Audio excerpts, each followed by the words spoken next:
This is episode 51 of the Ownstream podcast, featuring Stephen and Theresa.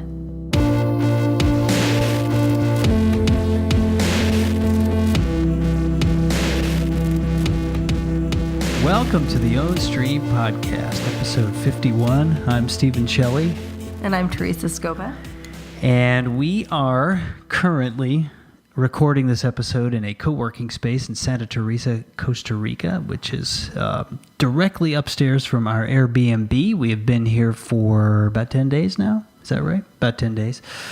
And having a wonderful time. And so the topic of this episode is to really talk about the reality of following your excitement, following your dreams. What is that like during the process, and what it really looks like, what it really feels like, and the experience of really working with, say, the universe, with, say, higher self, with, say, all these other aspects of self that are guiding and leading, but not showing you, say, the whole picture. So we want to talk about that because there's a reality to this which I think could be helpful, and you agree, that can serve people as they follow their excitement, follow their dreams. Yeah, because it's not always a linear path. I had a friend kind of reflecting on our journey online, and we were talking about what that experience is to kind of leap beyond what you know. And take another path and not really know where it's going, but just be following an excitement and following a vision and following, following your excitement, basically, which we talk about all the time. What does that really look like? And how do you navigate when you don't get your answers right away, or when you just know the next breadcrumb in the breadcrumb trail?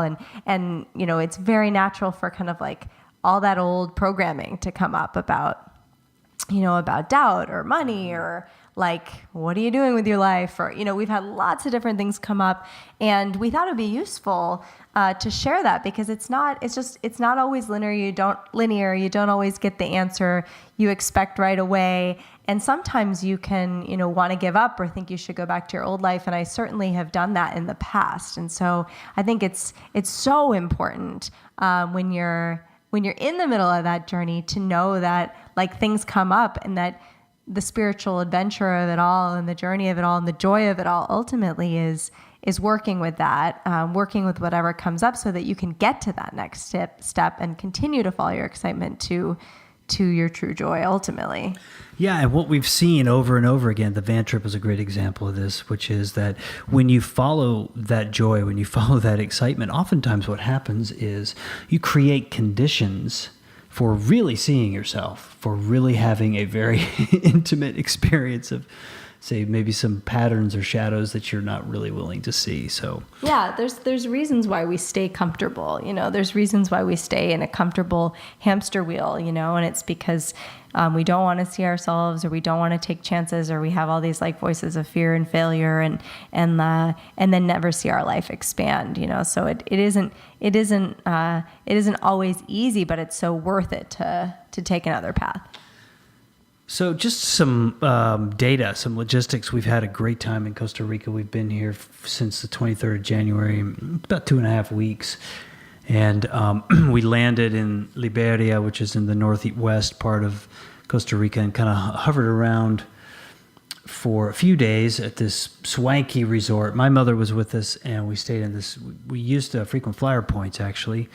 We could do a whole episode on that. But using frequent flyer points, we cashed in a few, and we stayed at this amazing place. And it was wonderful. Great way to start the trip.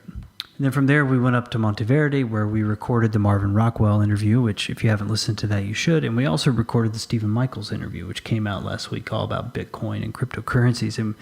And so one theme that we wanted to touch on here is when you're traveling, and more than just traveling, because when we traveled through Thailand and Nepal and India, this wasn't so apparent.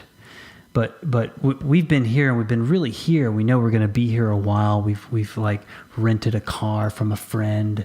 We've really tried to integrate ourselves as much as possible. Well, we're trying to find a place to live. Yeah, we're here with a mission backpacking. to find a place to live rather than touring and traveling around like we did in India, for example, which is a very, very different culture to be in than, say, New York City or San Diego. Yeah.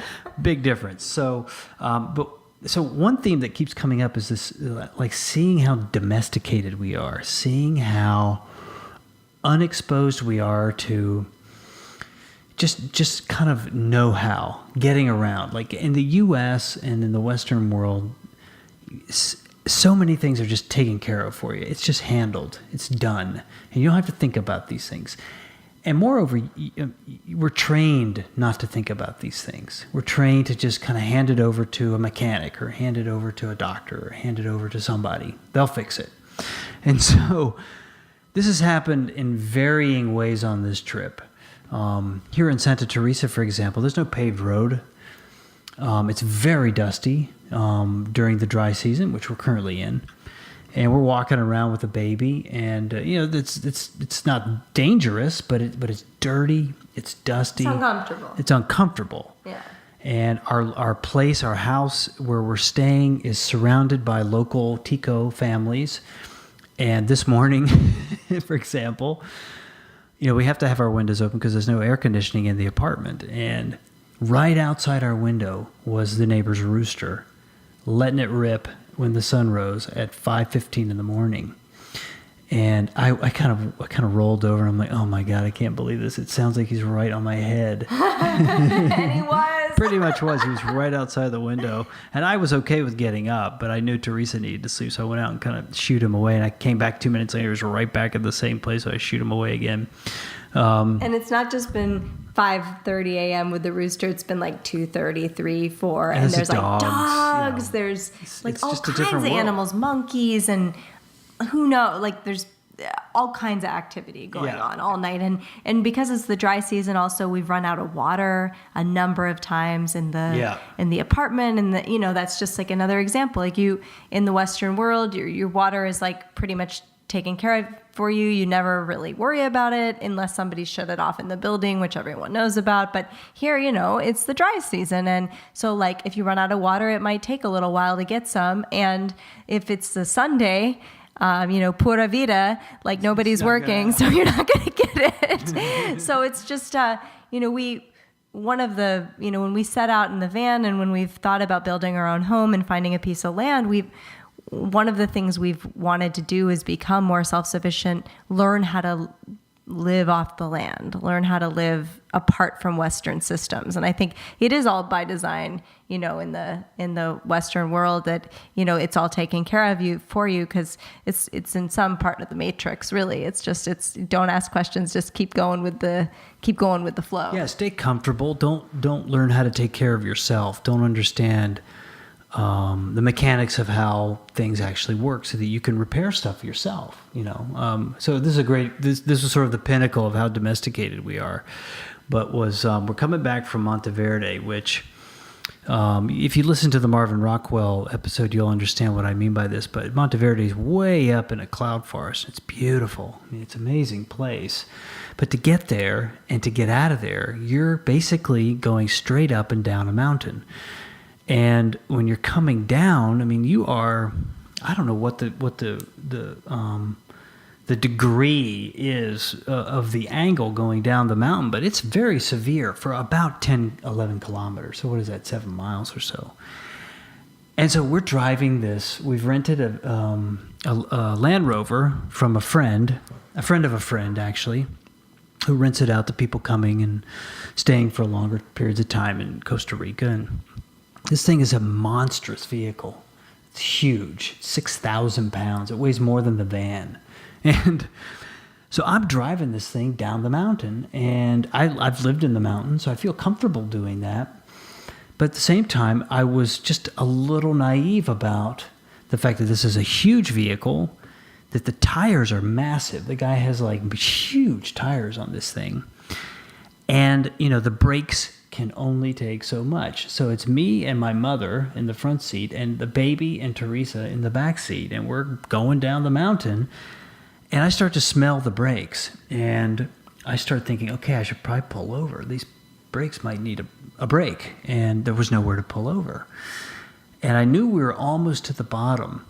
But every time I'd hit the brake, I was going further and further to the floor, further and further to the floor.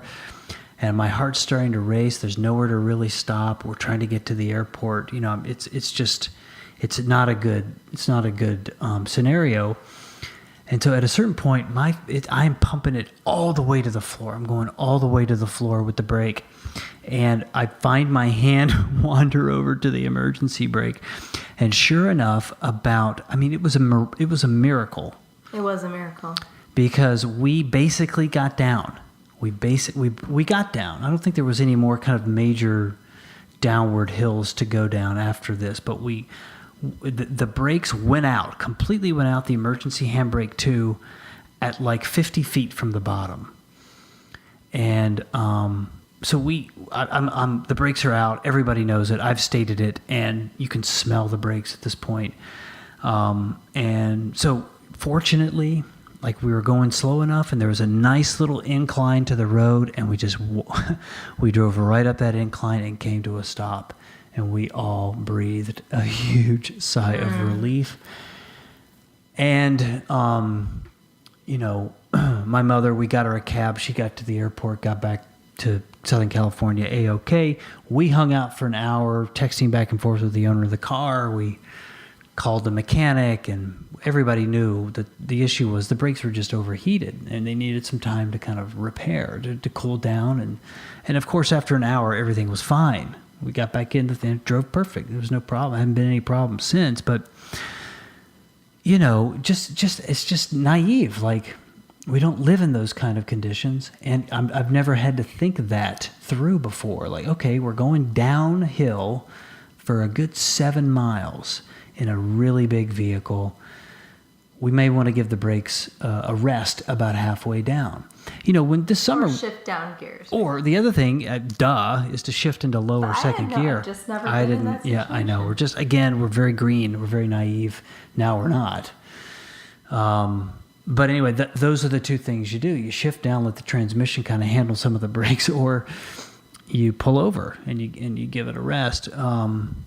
But we took the van all the way up Mount Lassen and all the way down, and that was a serious drive, and there were no issues with the brake there. You grew up in the mountains, like you said. Totally grew up in the mountains, but growing up in the mountains, I had a stick shift, so I'm always changing gears. I'm not going up a hill or down a hill without changing gears.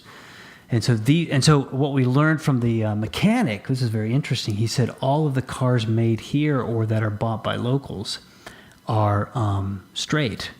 They're straight. They're not automatic transmission, because automatic transmission is very hard on the brakes here because it's really up and down. There's a lot of hills in this country. And he's not just a mechanic; he's a car whisperer. Oh, yeah. You got to talk about him. Oscar, the car whisperer of Tamarindo. That was incredible. I mean, again, this is why you travel. Well, he said, Stephen he's the friend of a friend's friend.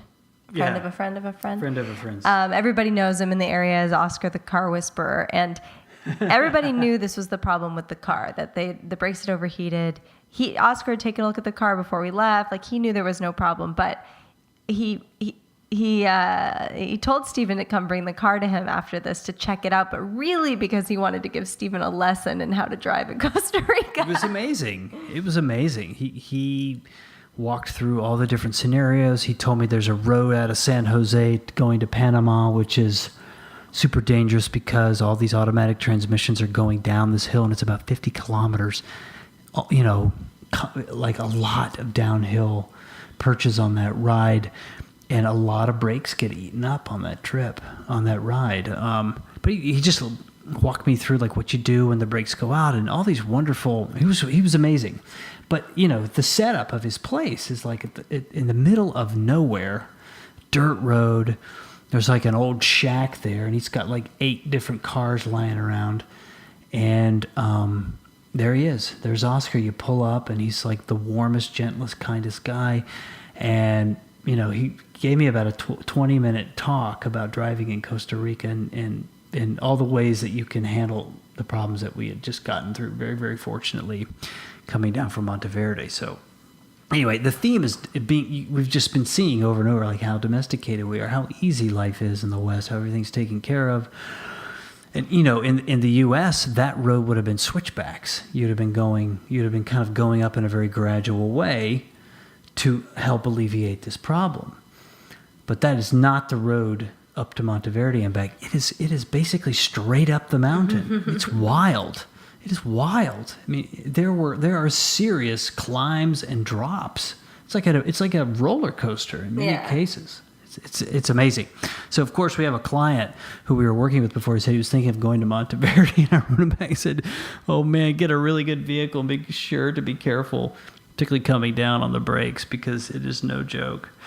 But Steven stayed incredibly calm and grounded and centered. It was amazing, though. It was one of those beautiful moments where, sometimes I've said before, and I've heard other people on spiritual paths say, that it's not in the like, oh shit moments that, you kind of feel tight or freaked out or contracted. It's in just these like tiny things that are just triggers, whereas this was, I don't know, it's just we were all able to kind of be present for the occasion and be very with what happened. And it's true, every single one of us was just very calm. So, well, and it also helped that it happened at the very end of the mountain. That was helpful too. So, yeah, so that's kind of that. Just seeing how comfortable and easy life is in the West, and how we're learning every day, and we're kind of. I feel like I'm kind of into my skin a little more. I'm really.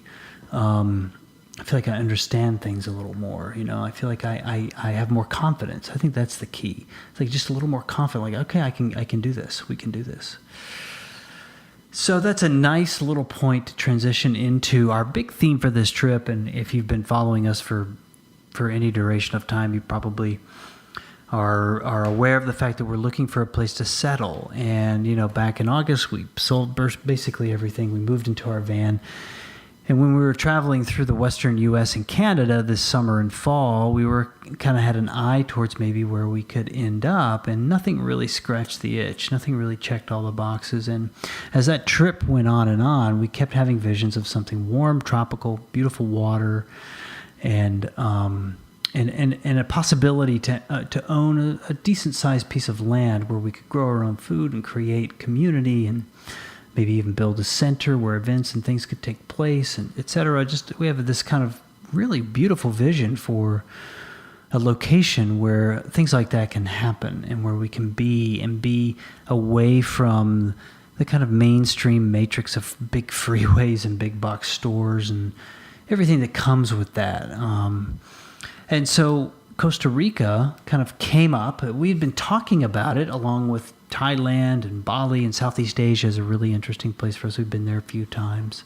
And other countries too. We even did a spreadsheet at one point about kind of, we talked about what our values were and the kind of temperature we'd want, the location we want, close to a city but not in a city, all these different factors we weighed, and there were about 8 to 10 places that we ended up with, and Costa Rica was one of them.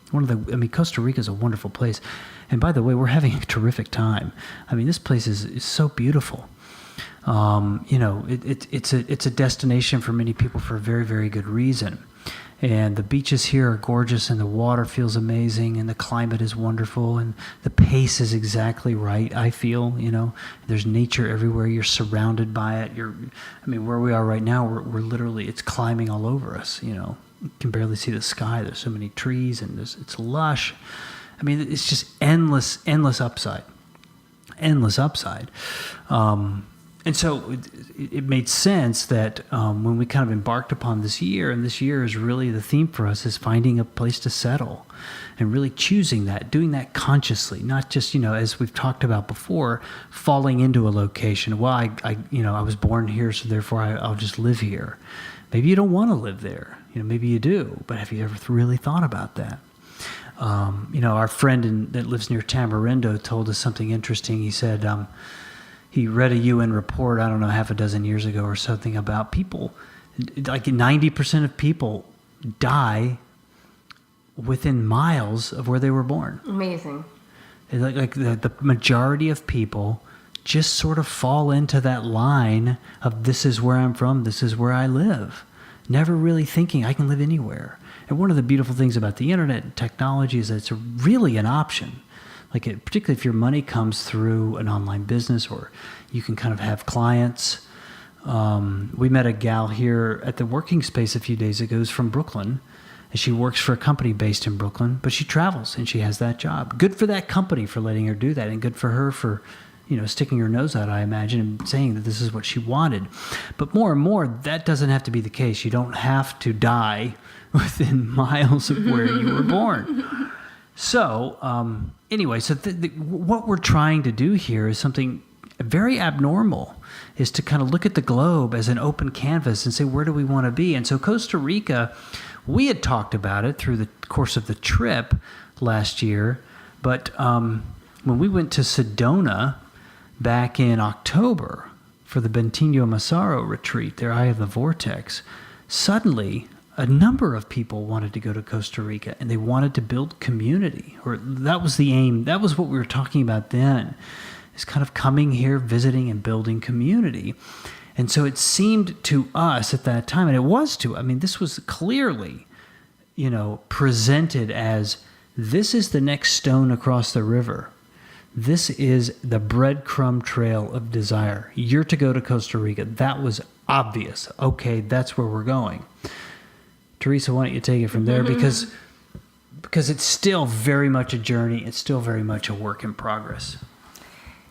Yeah, and that's kind of what we wanted to talk about, was the breadcrumb trail of excitement that you're following. When we were on that van trip, I was just reflecting to Stephen, and I think we talked a little bit about this in the episode we did when we came back from the van trip and after that retreat, was we were kind of looking on the van trip for a place to live in the West, even though we had done this spreadsheet and we had really thought before that we wanted to live outside the States. And even on that trip, this tropical vision was coming to us, and, some lush land where we could really own some space overlooking the ocean. And it just didn't seem to be in the Western US or Canada. But we were kind of getting angsty on that trip, like, oh my God, we got to find a place to live. We're traveling with a baby and we love to travel, but we want a home base. We need a home base. And we got all angsty, and then we got to Sedona, and it was like, and here's your answer. It was like, so, just all that worry was unnecessary, basically. Like, we followed our excitement through the van trip, and that was amazing. We followed our excitement to Sedona as the next step, and we had an amazing experience at the Eye of the Vortex retreat. And then we had this, really intense connection and direction from this group of people that we met to come to Costa Rica. And so here we are, right? We're in Costa Rica, and we all met up here in Santa Teresa, and a number of people, not the same original group, but a number of people did come here to meet in Santa Teresa, and we're having a great time together. It's really amazing. We have a small place in town right near the beach, and they have a bigger place up the hill, and we spend time at their house, and they come down and we go surfing, and we spend time on these beautiful long stretches of beach, and it's wonderful, and it's a wonderful town, and a lot of people have come here. I can't tell you how many people I've talked to here said they came for vacation and just stayed, so there's a culture of that here, just, getting lost at the end of the world kind of thing. And, but what appears to be happening is that no one's really staying here, like of this group, we all have this desire for community, and we share a lot of the same, spiritual practice and beliefs and values, but we've all come together here, but we're all kind of floating still, finding our own way, I think. And it doesn't seem like, in a very beautiful way, in the most perfect way, we were all led here for this step, but I don't think we're all going to stick here. This doesn't seem to be the place, at least within Costa Rica, for us, and it doesn't seem to be the place for many who are, that are going to actually stay to make a new home here. So, what happens when you kind of had one idea of the way that things were going to go, and then it goes a different way, So it's, this was the very clear next step on the breadcrumb trail, and we've loved being in Costa Rica. We still love so much of what the country has to offer. We're having a magical ride here, but it's not going to be Santa Teresa, so we had planned to stay a month here, and we just decided, okay, like there are other parts of the country that we want to explore. And all of a sudden we started getting pointers to go to the Envision Festival, which is in Uvita, or near Uvita, and near Dominical, which is a place that we went years ago when we came to Costa Rica for the first time. So we had, kind of had a set path of where we thought we were going to go through Costa Rica and change that so that we could go over there and take the next step on the breadcrumb trail. But, I know, and, I've had a lot of things come up in terms of, being uncomfortable or worried or this or that about like, what's our next step again? Just like we were on the van trip, like, oh, this was supposed to be it, and like, we need to make a new home. And, I'm starting to feel like really like we both are starting to feel, and we have for a little while now, actually, like we really want to find the next place to call home for a while, and be able to have a lifestyle where we can travel. But we really want to make a home. And yet, we don't want to just go back to San Diego and make our home there, because we know that wasn't where we wanted to be, and I can't tell you how many times I've been tempted to just pack it in and go back because it's more comfortable. We know people there. I have family there, Steven's mom there to watch Sophia. Like, there's so much there that's known. And here we are in the unknown, and we're following this vision and this dream that we have about creating a new, beautiful life somewhere lush and tropical where we could really build something. And yet we don't have the answer to the end step. And I don't think there ever really is an end. There isn't an end. It's, there's always a next step in the breadcrumb trail. But right now we're very much in the middle of the breadcrumb trail. And it's so, how do you maintain your excitement when all these other kind of voices of, expectation and, wanting to know the answer come in? And that's sort of what we're playing with and dancing with now, I think.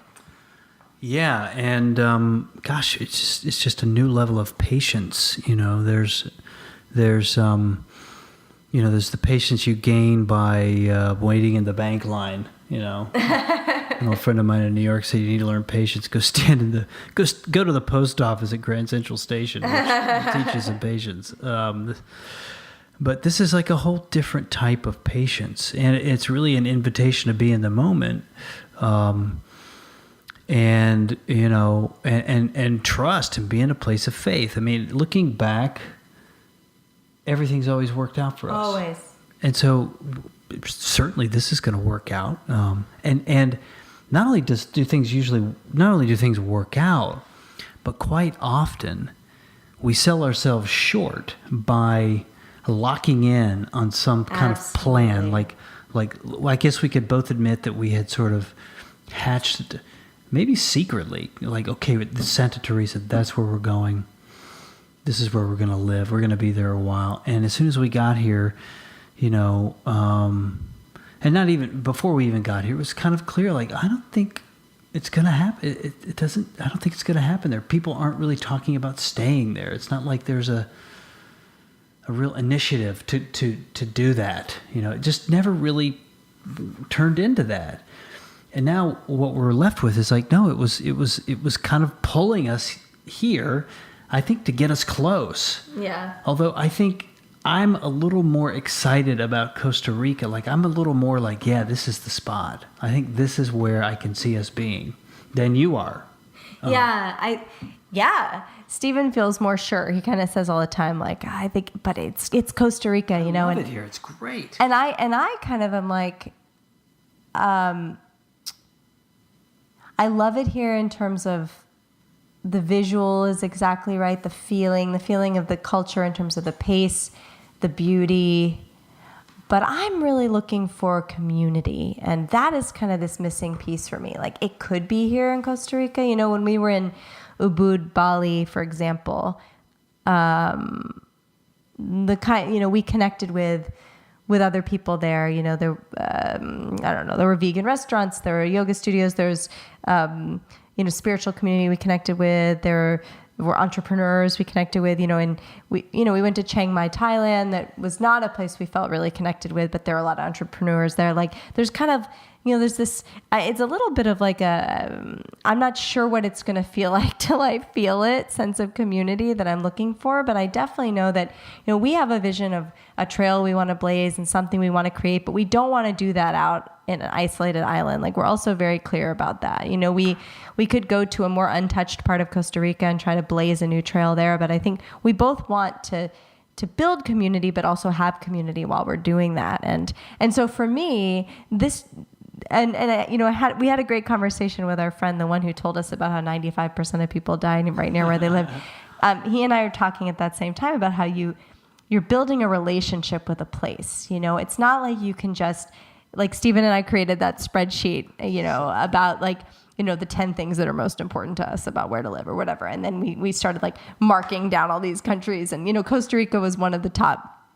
I think Bali was too, Hawaii, like other tropical places. There's a list of tropical places that are known for kind of like, I don't know, like peace, spirituality, nature, So, anyway, it's similar to like a relationship with a person. Like you have a checklist, right? You can't but you can't just get it with a checklist. It's not you can't capture what you're really looking for in a sense of home or community in a checklist. It just doesn't work that way. And so I guess that's where I'm feeling is like Costa Rica for sure checks a ton of boxes for me right now. But what I'm looking for in terms of feeling at home, I haven't found here yet. It doesn't mean, we've only been, 2 places here so far. We haven't. 3. There's 3. Monteverde. Oh, Monteverde. Sure.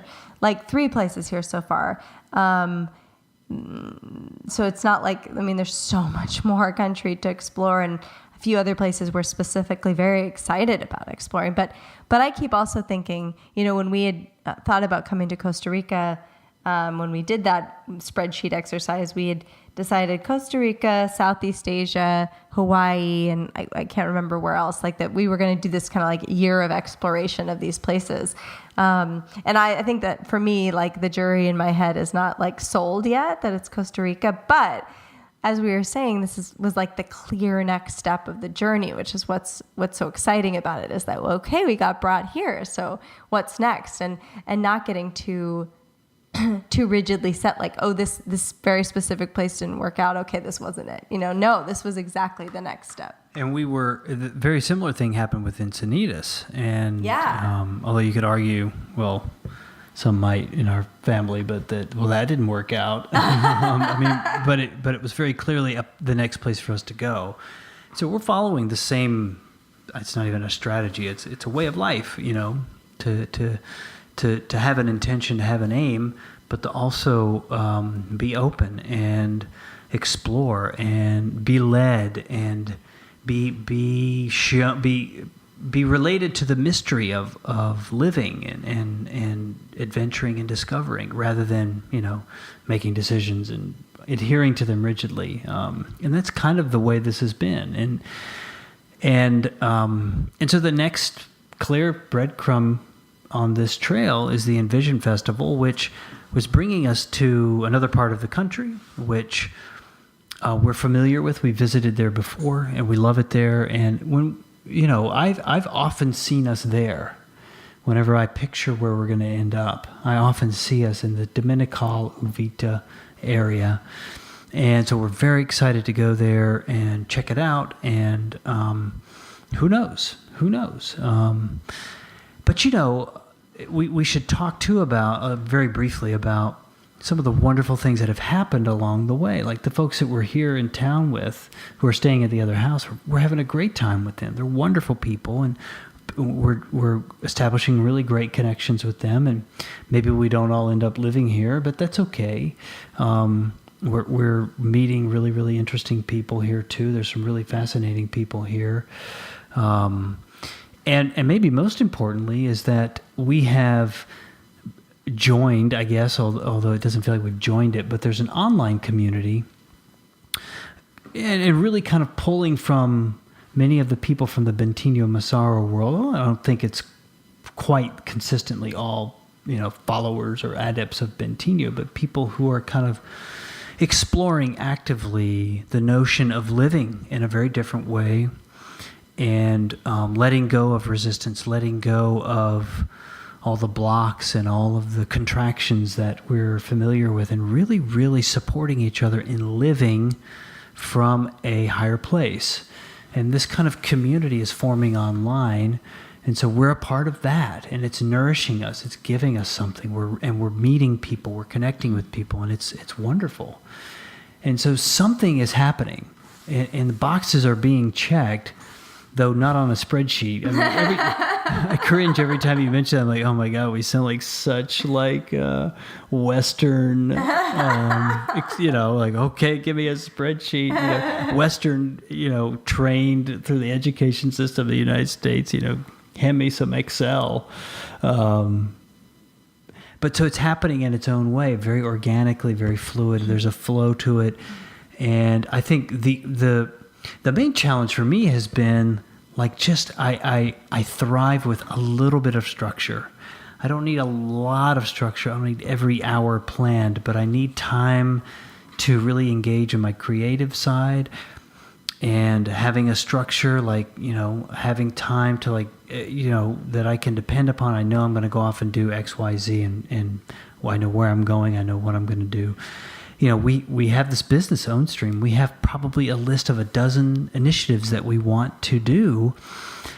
But when you're moving around all the time and you're setting up, and the baby's taking a 15-minute nap, and usually she takes a 2-hour nap, and there's just no pattern, there's no consistency, there's no structure. Then it's hard to kind of find your groove. And now we're moving again in a few days. And I think that's we're really excited about all this. We have these awesome meetings where we brainstorm what we're doing next on Ownstream. We have such creative juice going, and so there's so much excitement about creating for Ownstream.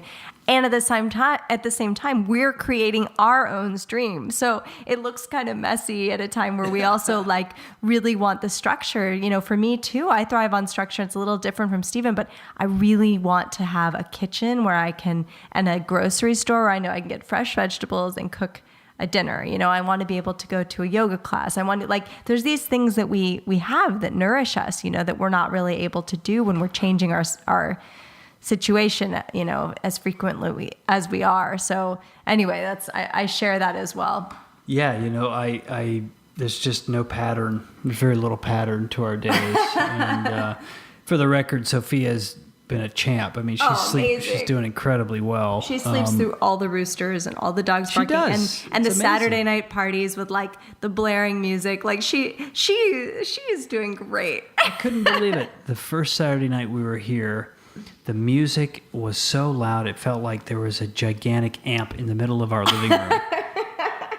And it was time for her to go to bed, and we looked at each other like, I can't believe we're going to try to put this baby to bed in the middle of this. And she went right to sleep, slept right through it, no problem. It really shows you, she doesn't know that's an issue. And she just, did her thing and slept right through it. It was incredible. We're learning more from her than she's learning from us, and she's learning a lot from us. Every day there's new words, and it's spectacular. And she's running around. So one thing they do here is the kids run around naked on the beach, and so she's running around naked on the beach and just having a blast. And it's very, very cool to see her just kind of very naturally engage with life here without any preconceptions. She's not freaked out by anything. There's nothing bothering her at all. It's very clear to me she feels quite comfortable. Mm-hmm. And that's really amazing. So up next for us is a few days where we're going to go to Dominical, and we'll be there for a little while, and we're going to go to Envision Festival.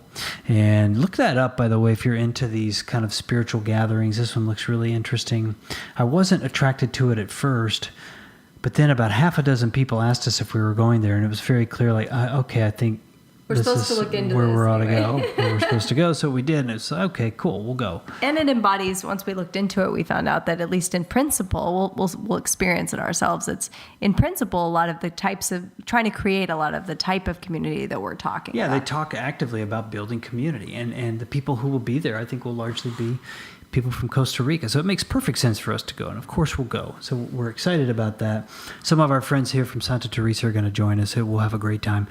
And then from there we'll come back to the Nicoya Peninsula, go to Nosara and Samara, and then up to the Tamarindo area again. At least that's our plan. That's right the now. plan. I mean, again, this is... It's evolving. It is a developing story, as they say in the news. So, yeah, I guess that's basically it. You know, we have a lot of stuff in the works for Ownstream. We have a report we're coming out with where we're just loading it up with resources and very specific tools and techniques for exiting the matrix. And it's really good. Theresa's done the bulk of the writing. We've brainstormed all the content. And we've jammed it with so many actionable items. I think people are going to be blown away by that. That should come out soon. We're not setting a date because we know better. We're also in the midst of, we're about to hire a social media manager so our online presence can have some consistency and grow more regularly because, you know, I think the message that we are sharing is a very, very important and powerful one.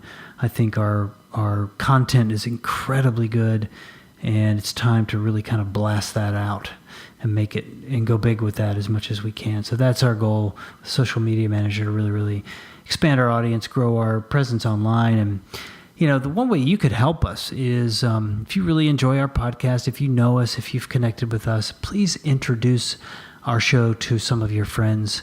Send them a link to the podcast page on the website. Just send them the website or send them this episode. I think this is a great kind of dipstick into who we are, what we're doing, and how we live, and some of the ins and outs of the program, although we don't have a guest on this week. So we'd love it if you shared the podcast with other people and your friends. And if you haven't yet left us a review on iTunes, please do that. Yeah. What else, Theresa? Yeah. I mean, we're super excited about what's coming up for us in Costa Rica. We've scheduled a few really awesome interviews with a few more folks doing really cool stuff here that'll be coming out in the next month or so. And, you know, the article that Steven's talking about was such a joy to write about exiting the matrix, because we've just found, you know, through our own experience and through the now over 50 interviews we've done, 50 interviews we've done, if you don't count this one. We've just found some incredible themes and tools for people to blast their own path. And so it was really fun and really easy to write that, because we've just gathered together so much useful knowledge. And, you know, I guess, you know, what we're talking about here today is about, you know, real time exiting the matrix. And when you kind of still have a matrix in your head, you know, that's what these spreadsheets are. You know, it's just this, when I've been raised to think about life in a certain way and, you know, expect one thing to fall in after the other, learning to follow your excitement is really an art, I think. And it's an art in letting go, and it's an art in cultivating that excitement and going with the flow and, you know, not expecting it to be linear and letting the next step magically appear and not needing it to in any certain time frame or to look a certain way. And, you know, it really is, it's something we continue to learn about, but we're super excited to be surrounding ourselves more and more with people who are choosing to live a different path. And that's, you know, with gratitude to our friends here and to the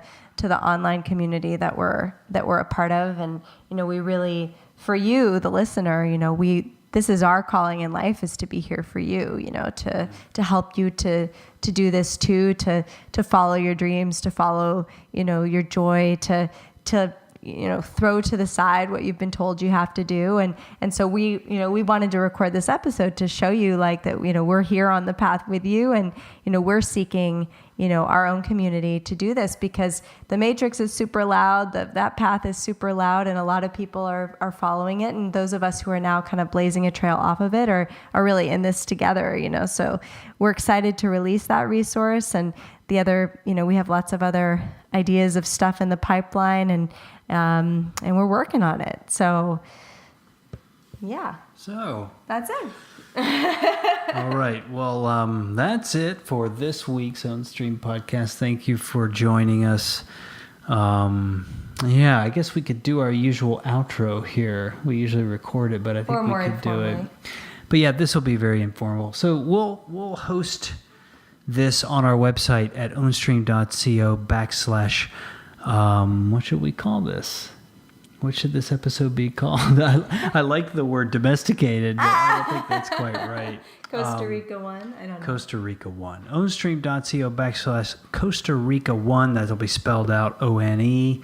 So that's ownstream.co/Ownstream. Costa Rica 1. Ownstream.co/Costa Rica 1. We'll link to some resources. We'll show you a picture of this fantastic Land Rover, which weighs 6,000 pounds. We'll show. We'll put some pictures up from the trip there, and we'll kind of share a little content there about Envision, which is really, really amazing, and also Santa Theresa too. You can see how beautiful this place is. It might interest you to visit here too. We can be found online, Twitter at Ownstream, Instagram at Own_stream, where we post pretty regularly there, and Facebook also at Ownstream. Connect with us on those platforms, and we'd love to learn more about you too. So that's it for this week. We'll be back next week with more. Enjoy your week, and thank you for listening. Thanks for listening to the Ownstream podcast. To learn more and connect with us, please visit ownstream.co or follow us on Twitter at Ownstream and Instagram at own_stream.